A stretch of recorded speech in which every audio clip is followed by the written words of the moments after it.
Hey everybody, thanks for coming. This is probably our 16th meeting over here. And we've got a new format. Over here tonight. The theme that we have today is Airbnb.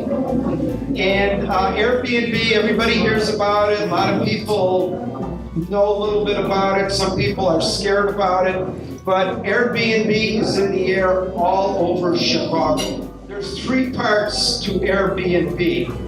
One part is you could do it in your own home, okay? You could do it, you got an extra bedroom, you could do it in your home, single family home. The second is you could do it as you could do it for somebody else. And what that means is that you can handle the management of it, you can handle the booking of it, you can handle the furnishing of it, and you charge a fee to do it. There's a third part of it too. And the third part about Airbnb is this, I believe, can be the greatest real estate play for the average person this century. And we still got another, 83 years to go, okay? And the reason I'm saying this is that Airbnb can be done on other properties. And you do not have to own the other properties. The point being is, let me just give you a quick example. Let's say you wanted to buy a single-family home for $300,000.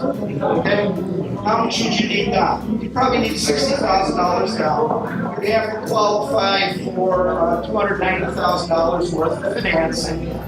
And then what could you rent it for? You could probably rent it for maybe $2,000. What is going on when you look at it as a business? You could rent this property.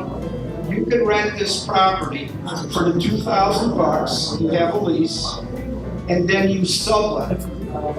And when you sublet it, you make the spread between what you could generate on Airbnb and the rent that you pay to the landlord. If you could make a spread on that of $2,000 a month, and you made 24 grand in the first year, okay, you minus the 6 year, 18 grand ahead. You are going to be doing better than the person that owns that house. We had 5 guests, okay? I had 4 people on short-term rentals. Overnight, one guy for a week and a couple for a weekend. What I'm saying is I have a 4-bedroom house. Sam lives with me and a dog live over there. I have 2 vacant bedrooms. I'm averaging, whatever I'm averaging over, $1,500, $1,300, whatever a month. That is my carrying cost, my occupancy cost there. Not my mortgage, but it covers my water, my insurance, my taxes, my gas, my electricity. Listen, I'll bring up Sonia and Syed. Hi everyone, my name is Sonia, and this is my husband Syed. We went from starting off in 1 unit to now currently having 10 units that we do Airbnb for. Just to let you know, this is my 2 accounts in Airbnb. So as you can see, in total sum, it's a pretty substantial amount of revenue I made year to date. With that being said, you can see my graph significantly increases because I keep adding units as time goes on. So say for the month of October, I'm making about $30,000 for this month of October. If you run rate that out for 12 months, that's about $360,000, $400,000 for the year. And I'm assuming I'm going to be growing as time goes on. So one day I'm going to be at the $1 million mark of revenues for Airbnb. So it is so exciting to do something like this. Yeah, so the same unit that we first started off with in February, this was a basement unit, we started off in February.